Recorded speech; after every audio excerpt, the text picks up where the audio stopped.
you so much. Sorry, I teach high school math, and I teach with this thing on every day, so I forget to take it off while I'm talking. So I do want to thank the Wellspring band. They did an awesome job getting us going there, and they every Sunday give of their time and their talents. So just thank you guys for all you do. And I hope you heard the message that they shared in those songs this morning. You are loved, right? And so as we're in our sermon series, better decisions and fewer regrets, just remember you're loved, okay? No matter what, you're loved. So I'm Chris Gussman. Thank you for that warm welcome. Pastor Corey is getting some much-deserved time off. We launched our Wellspring Church here in January, and he's been working like crazy to make this a success. So we hope he has some time to rest and relax and recharge as we move in to the coming months.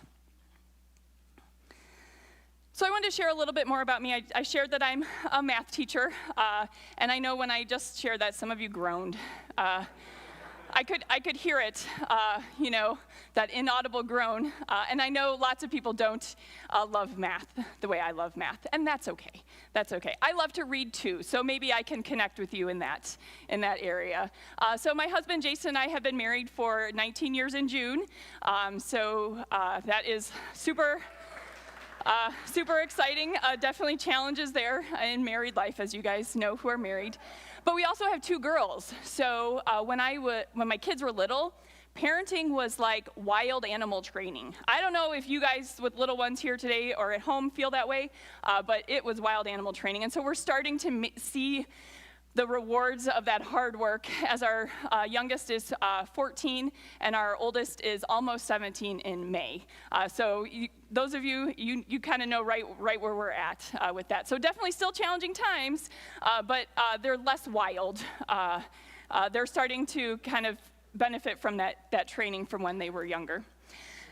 Growing up, I was one of 5 girls in my family, and I was my dad's helper. And so because of that, Jason and I have acknowledged that we have some gender role reversals in our marriage. So I am the fixer in our house. So a couple weeks ago, the weather was like super windy. We had a piece of siding that blew off in the middle of the side of our house. In the middle, right? And so I'm thinking, we don't really want to buy new siding yet. So I went on YouTube and I researched how we could fix our aluminum siding for the short term, right? And I went to Menards and got what we needed to get the job done.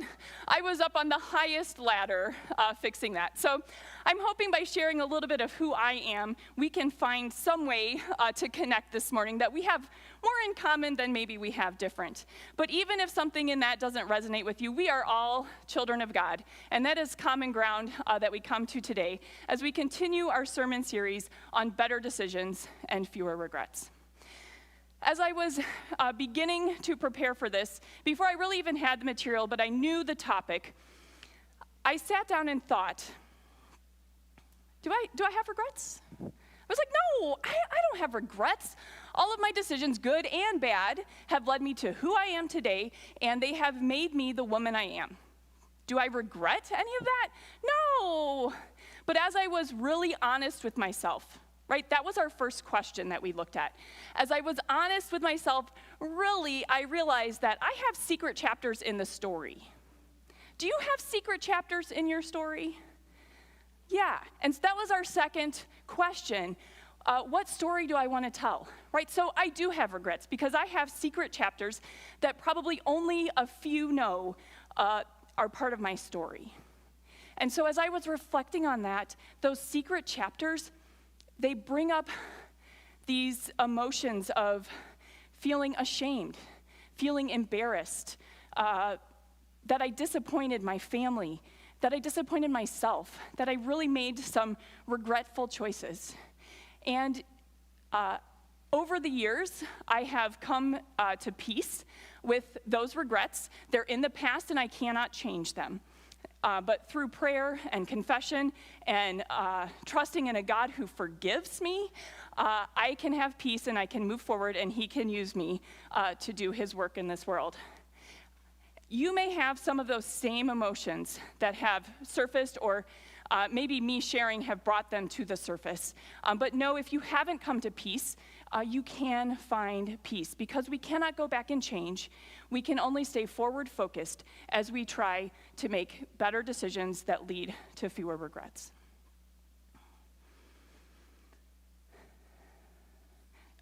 You heard in our songs, we worship a God who loves, right? Who loves us. And I can stand up here in confidence to tell and say to you that I know, in spite of my regrets, I am accepted and loved by God.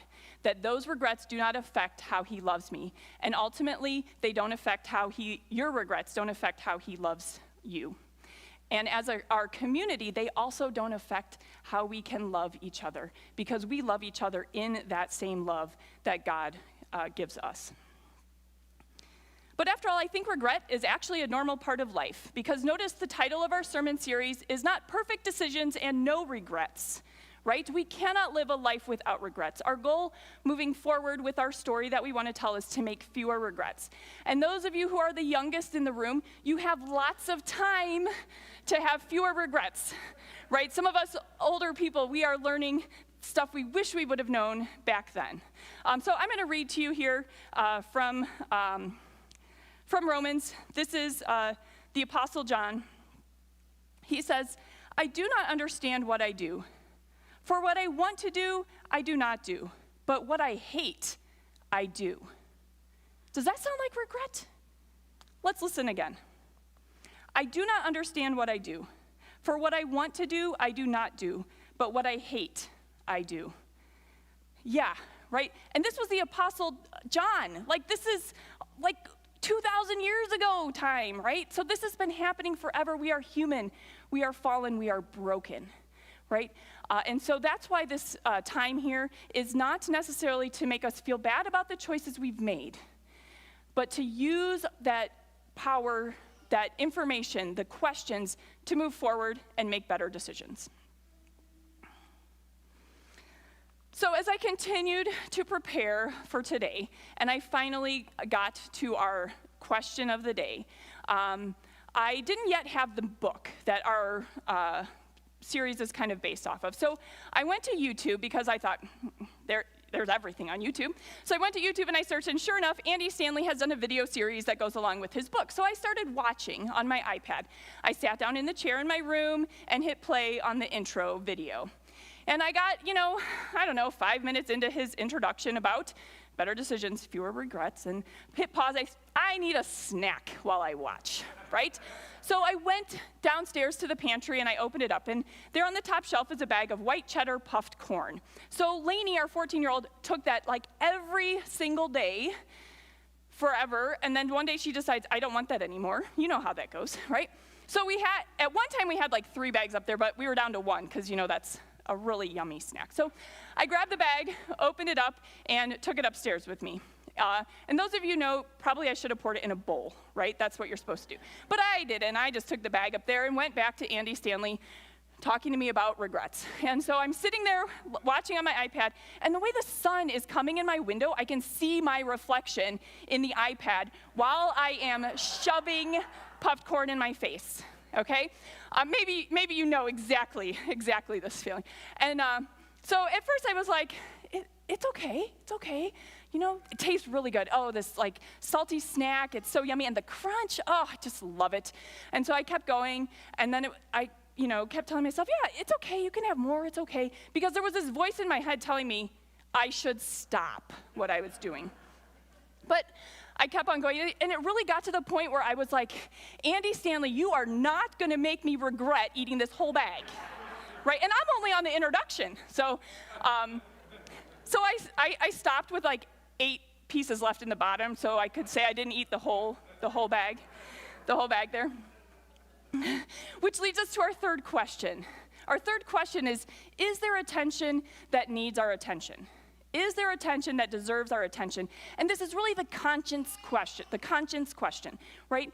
Are there warning bells, red flags, feelings that are telling us you don't really want to do that? That is not the best choice for you, right? And so while I was watching that video, I was pushing them down. I kept saying, No, have more. It's so good. It's okay. It'll be fine, right? I was ignoring those warnings. Okay, and while this example that I give you is really inconsequential, because the only person who was impacted was really me and how I felt later, we do the same thing with big things that not only impact us, but impact the people in our circle of influence, right? We tamp them down, we ignore them, and say, no, I'm gonna make this choice because it's easy. I'm gonna make this choice because it's what I want. I'm gonna make this choice because it'll make me happy, right? Because we tamp down those feelings that bring up tension. And so as we ask this third question, we really want to pause and let that tension actually be there. Don't push it away, but let it fester, let it bubble up, let it bother you so that you can maybe make a better decision. And so we're going to go ahead and look at a story of David and Saul to see kind of how this comes to play. So we're going to pick up in this story. For those of you who may not know the background, so first of all, I'm not a historian, remember, I'm a math teacher. Saul is the anointed king, but he's not doing a very good job of it. So Samuel anoints David as the next king. He was like a shepherd boy, but Saul's still alive, so David's not really the king yet. And you know the story, David and Goliath. He uses his slingshot and some stones and kills the giant. And people think he's awesome for this, and they give him lots of accolades and praise. And Saul, he's getting jealous. He's getting really jealous of David, and he is out to kill David. That's where we pick up the story. All right, so this is in 1 Samuel 24, verse 1. After Saul returned from pursuing the Philistines, he was told, David is in the desert of En-Gedi. So Saul took 3,000 chosen men from all Israel and set out to look for David and his men near the crags of the wild goats. So first of all, David has fled. He's fled. I don't teach English either. He's fled. He's in the hills with his men, and he's kind of hiding out. So he lives kind of in this lifestyle where he's constantly fearing for his life and hiding. That's where he's at as Saul comes to find him. Okay, so here's Saul. He came to the sheep pens along the way. A cave was there, and Saul went in to relieve himself. He had to go to the bathroom. And kings can't do that in front of other people. They have to go find some privacy. So he is heading to the cave to relieve himself. The men said, so these are David's men, right? They're hiding in the cave. They've kind of gone, way back, and Saul can't see them. And here's what David's men say, probably in a loud whisper. This is the day the Lord spoke of when he said to you, I will give your enemy into your hands for you to deal with as you wish. Well, you know what David's men are telling him to do, right? Kill him, and then David, you can become the king. That's what they're thinking should happen. So then David crept up unnoticed and ... I'm going to leave it right there for just a second. Saul is in the cave. He is not aware that there would be any enemy in there. He is caught off guard. He doesn't have any people with him to defend him. He's vulnerable, okay? And so here is David. His men are telling him to kill Saul and become the king, and David has a choice to make. So David is anointed by God, and he is faithful to what God has called him to do. And so David is really at a crossroads, right? If he kills Saul, yes, he might become king, but he also is the one who murdered the king, right? That's a tough choice. Who do you want to be? What does David want his story to be? So let's hear how it goes. So this is here. There it is. Then David crept up, unnoticed, and cut off a corner of Saul's robe. Afterward, David was conscience-stricken for having cut off a corner of his robe. He said to his men, the Lord forbid that I should do such a thing to my master, the Lord's anointed, or lift my hand against him, for he is the anointed of the Lord. With these words, David rebuked his men and did not allow them to attack Saul, and Saul left the cave and went his way. So we see David's choice, and here's the tricky thing. David didn't know the outcome, right? He could have killed Saul, but right, then he murdered the king. Does he become the king still? Right, so David just knew he had to make the decision in that moment based on his conscience and what he could live with, right? And so he couldn't do it. He couldn't kill Saul. Now, for those of you who have continued to read David's story, while he made a great decision here, yeah, David does not always make great choices, right? And so I think we can relate to that. We probably have decisions we've made that we can say, oh yeah, I did a good job there. Yeah, go me.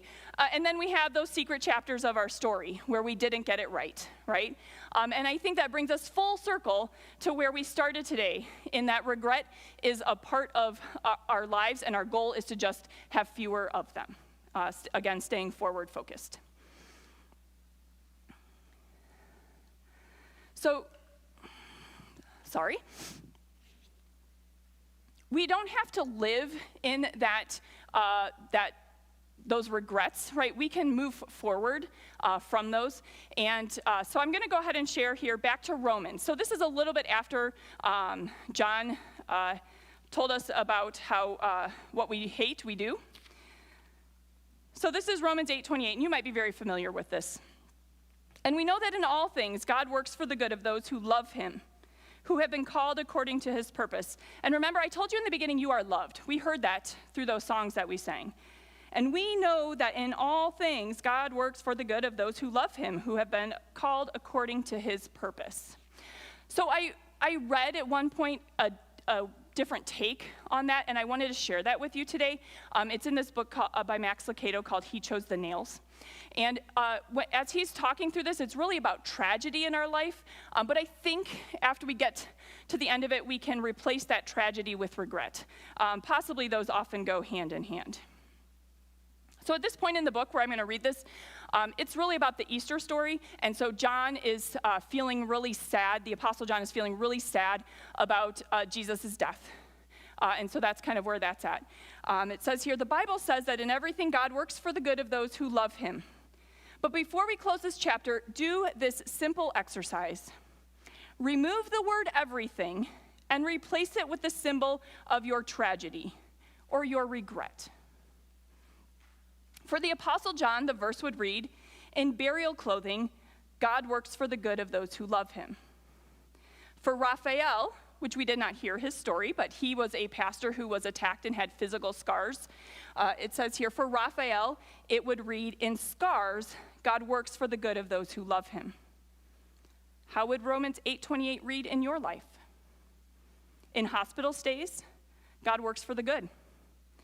In divorce papers, God works for the good. In a prison term, God works for the good.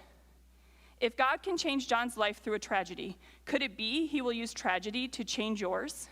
And I want to just read that last sentence with the regret. Could it be he will use a regret to change yours, your life?